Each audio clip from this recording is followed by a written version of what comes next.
GeM TV ஆன்மீக அன்பர்களுக்கு வணக்கம். மீண்டும் உங்களை சந்திப்பதில் மிக்க மகிழ்ச்சி அடைகின்றோம். மாதங்களில் உயர்ந்தது மார்கழி மாதம் என்பார்கள். அதனால்தான் மாதங்களில் நான் மார்கழியாக இருக்கின்றேன் என்று ஸ்ரீ கிருஷ்ண பகவானே கூறியிருக்கின்றார். மேலும் ஸ்ரீ கிருஷ்ண பகவான் கீதையில் மார்கழி மாதத்தை பற்றி தேவர்களின் மாதம் என்றும் சொல்லி இருக்கின்றார். தெய்வீகமான மார்கழி மாதத்தில் அதிகாலையில் எழுந்து அழகாக கோலம் போட்டு சாணத்தால் பிள்ளையார் வைத்து கோலத்தை பூக்களால் அலங்கரித்து மார்கழி மாதத்தை நாம் வரவேற்கின்றோம். பீடு என்றால் பெருமை என்று பொருள். ஆனால் நாளடைவில் இந்த பீடு என்ற வார்த்தை மருவி பீடை என்றானது. எல்லா துன்பங்களும் நீங்கி தை மாதத்தில் இருந்து புது வாழ்வு மலர வேண்டும் என பிரார்த்திக்கப்படும் மாதமும் இந்த மார்கழி மாதம்தான். ஆண்டாலும் மார்கழி 30 நாட்களும் பாவை விரதம் இருந்துதானே பெருமாளை மணந்தாள்.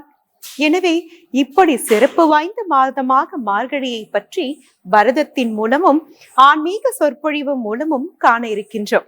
வாருங்கள் நிகழ்ச்சிக்கு செல்வோம். ஸ்ரீயப்பதியான சர்வேஸ்வரன் உலக மக்கள் உஜ்ஜீவிக்கும் பொருட்டு பற்பல அவதாரங்கள் எடுத்தான்.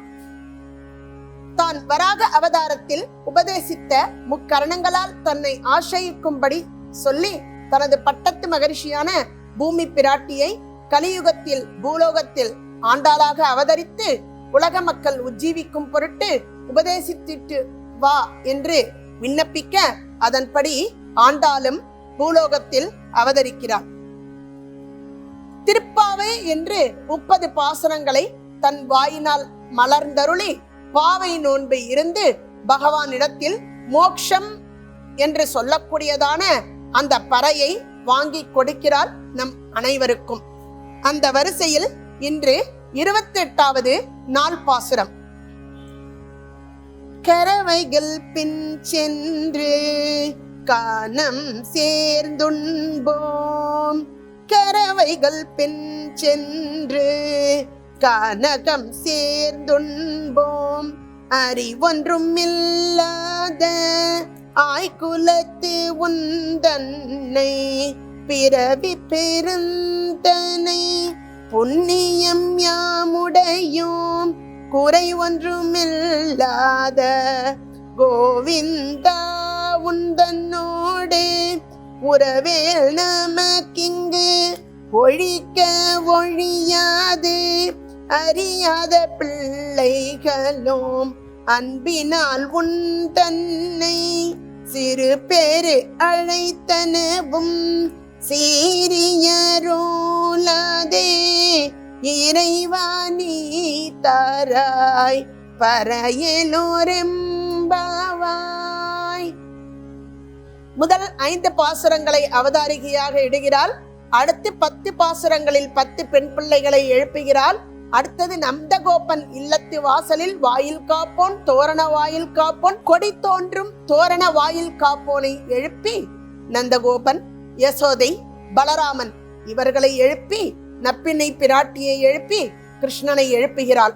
கிருஷ்ணன் எவ்வாறு கண் விழிக்க வேண்டும், எவ்வாறு திருவாய் மலர்ந்தருள வேண்டும், எவ்வாறு எழுந்து நடந்து சிம்மாசனத்தில் அமர்ந்து என்ன காரியத்திற்காக நாம் வந்திருக்கிறோம் என்பதை ஆராய்ந்து தமக்கு அனுகிரகிக்க வேண்டும் என்று சொல்கிறார். கிருஷ்ணனும் அவ்வாறு எழுந்து வந்து என்ன வேண்டும் என்று கேட்க, நாங்கள் நோன்பிற்காக தேவைப்படக்கூடியதான அனைத்து பொருட்களையும் நீ தந்து உதவ வேண்டும் என்று சொல்கிறார். கிருஷ்ணனும் அவ்வாறு கொடுக்கிறேன் என்று சொல்ல, நோன்பை பூர்த்தி செய்த பின் எங்களோடு நீயும் நீராடி எங்களுடன் நெய்யினால் செய்ய இனிப்பை அருந்த வேண்டும் என்று சொல்ல, கண்ணனும் அவ்வாறே செய்கிறேன், இது போருமா, நான் புறப்படட்டுமா என்று சொல்ல, ஆண்டாள் நான் இத்தோடு நிறுத்தவில்லை, உன்னை திருமணம் செய்ய வேண்டும் என்று சொல்கிறாள். கண்ணனுடன் எல்லோரும் அமர்ந்து உண்ண வேண்டும் என்பதாக ஆசைப்பட்டதை இந்த பாசுரத்தில் தெரிவிக்கிறாள் ஆண்டாள். கரவைகள் பின் சென்று காணும் சேர்ந்துண்போம். கிருஷ்ணா, நாங்க எல்லாரும் எடக்கை வழக்கை தெரியாத ஆய்குலத்து பெண்கள், உன்னோட உட்கார்ந்து நாங்க எல்லாரும் சாப்பிடணும்னு ஆசைப்படுறோம் அப்படின்னு சொல்றாராம். கிருஷ்ணனும் அதுக்கு என்ன, உங்களோட இருந்து நானும் சாப்பிடுறேன் அப்படின்னு சொல்றார். அப்படித்தான் கோபச் சிறுவர்களோட பசுக்களை மேய்ப்பதற்காக காட்டுக்கு ஓட்டி செல்கின்றார் பசுக்களை. அப்பொழுது எல்லோரும் அமர்ந்து சாப்பிட வேண்டும். எல்லோரும் சாப்பிட்டு கொண்டிருக்க அங்கு சாப்பிட்டு முடித்தவுடன் கைகளை அலம்பிவிட்டு எல்லோரும் விளையாடுகின்றனர். கண்ணன் மற்றும் சற்று ஓய்வாக அமர்ந்திருக்க இந்த சிறு பிள்ளைகள் எல்லாம் ஒரு இடம் நோக்கி செல்ல அங்கு பெரிய மலை போல் ஒன்று தென்படுகிறது. அந்த மலைக்குள் குகை இருப்பது போல் தெரிய ஒரு கோபச் சிறுவன், டேய் இது பாடுறா மலை குகடா, இந்த குகைக்குள்ள நம்ம எல்லாரும் போலாம் வாங்கடா அப்படின்னு சொல்ல இன்னொரு சிறுவன் சொல்கிறான், வேண்டாம், அது மலை குகை மாதிரி இருக்கக்கூடியதான மலை பாம்பு, அதுக்கு நம்ம போக வேண்டாம், அது நம்ம எல்லாரையும் முழுங்கிடும் என்று சொல்ல, ஏண்டா பயப்படுறீங்க, நம்ம எல்லாம் காப்பாத்துறதுக்கு கிருஷ்ணன் இருக்கான்டா, அவன் பார்த்துப்பான், வாங்கடா நம்ம எல்லாரும் போலாம் அப்படின்னு சொல்ல இந்த குழந்தைகள் எல்லாம் உள்ளே போக ஒரு கோபச் சிறுவன் சொன்னது போல் அது மலை குகை கிடையாது, மலை பாம்பு. இது எல்லாத்தையும் விழுங்கி விடுகிறது. விழுங்கிவிட்டு கிருஷ்ணனின் வருகைக்காக காத்திருக்க உள்ளே சென்ற குழந்தைகள் எல்லாம் வெளியே வருவதற்கு வழி தெரியாது கத்துகிறது, கதறுகிறது கோபச் சிறுவர்கள் அனைவரும். அவர்களின் கூக்குரல் கேட்டு கிருஷ்ணன் ஓடி வந்து மலைப்பாம்பு வடிவத்தில் இருக்கக்கூடியதான அந்த அசுரனை அழித்து அந்த கோபச் சிறுவர்களை ரட்சிக்கிறான். அதுபோல் பிரம்மாவிற்கு பொறாமை வருகிறது. எவ்வாறு இவர் அனைவரையும் ரட்சிக்கிறார், நாம் அதை பரீட்சித்து பார்க்க வேண்டும் என்று சொல்லி அனைத்து மாடு கன்றுகள் கோபச் சிறுவர்கள் அத்தனை பேரையும் கவர்ந்து சென்று தனது பிரம்மலோகத்தில் வைத்து விடுகிறார். தன் இல்லத்துக்கு குழந்தைகள் வராதது கண்டு அந்த கோபச் சிறுவர்களின் தாயார் பதைக்க கிருஷ்ணன் தானாகவே ஆவிர்பாவம் செய்து கொள்கிறார்.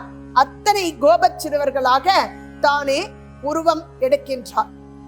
கன்று குட்டிகளாக, பசுக்களாக, சாப்பாட்டு டப்பாக்களாக, பையாக என்று அத்தனை வஸ்துக்களாக தானே உருமாறி எடுத்துக்கொள்கிறார். அனைத்து உருவத்தையும் எடுத்துக்கொண்டு இவரே அனைவரையும் கூட்டி செல்கிறார்.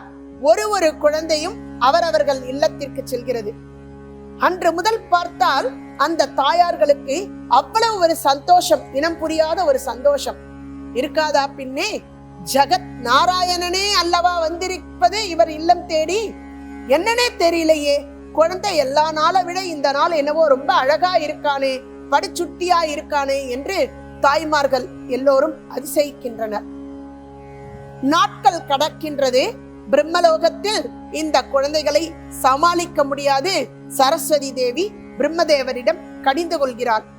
இனி என்னால் இவர்களை சமாளிக்க முடியாது, நீங்களே பார்த்து கொள்ளுங்கள், இல்லை என்றால் கொண்டு போய் அவர்கள் இருப்பிடத்தில் சேருங்கள் என்று பிரம்மனை கடிந்து கொள்கிறாள் சரஸ்வதி தேவி. இது எல்லாம் கிருஷ்ணன் உணர்ந்ததுதானே. பிரம்மதேவனே தனது தவறை உணர்ந்து வர வேண்டும் என்பதற்காகவே தான் கிருஷ்ணனே அனைவருமாக உரு எடுத்துக் கொள்கிறார். பிரம்மதேவன் தனது கர்வம் அழிந்து கிருஷ்ணரிடம் வந்து தனது தவறுக்கு வருத்தம் தெரிவித்து மன்னிப்பு கேட்கிறார் பிரம்மதேவர். ஆக இவ்வாறு பற்பல லீலைகளை செய்து அனைவருக்கும் அனுகிரகிக்க கூடியதான கிருஷ்ணர். கிருஷ்ணாவதாரத்தில் மட்டும்தானா, ராமாவதாரத்திலும் அவர் லீலை செய்கிறார்.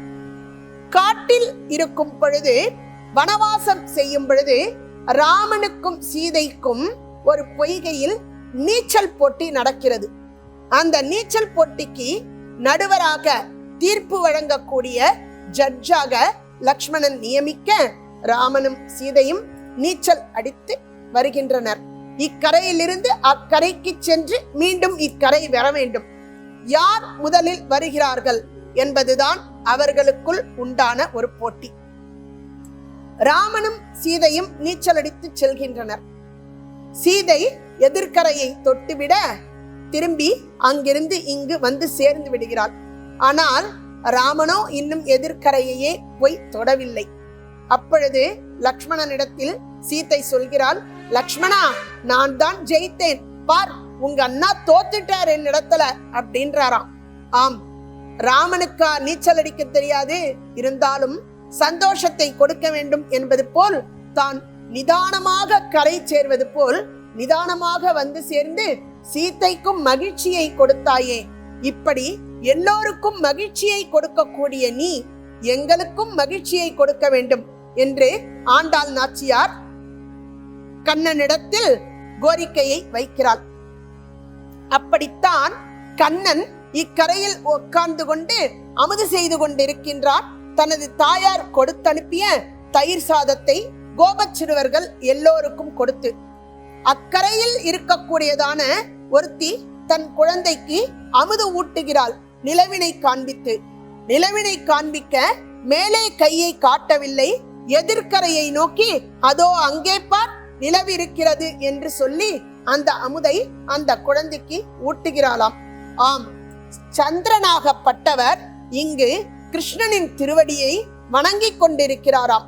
கிருஷ்ணனின் திருவடியில் அரை பிம்பம் போல் சந்திரன், அதை பிரதிபலிக்கும் விதமாக நம் கால்களிலும் 10 விரல்களிலும் கருப்பாக ஒரு திட்டு இருந்து கொண்டே இருக்கும். ஆக அப்படிப்பட்டதான எம்பெருமானின் திருவடியை ஆசிரித்துக் கொண்டு இருக்கக்கூடியதான சந்திரனை காட்டி இந்த குழந்தைக்கு அமுது ஊட்டுகிறாள் அந்த பெண். ஆக இவ்வாறாக எத்திசையிலும் இருக்கக்கூடிய அனைவருக்கும் அனுகிரகத்தை கொடுக்கக்கூடியதான நீ எங்களையும் அனுகிரகிக்க வேண்டும் என்று ஆண்டாள் நாச்சியார் பிரார்த்திக்கிறாள். ஜெம் டிவி நேயர்களே, ஜெம் டிவியோடு இணைந்திருங்கள். வணக்கம்.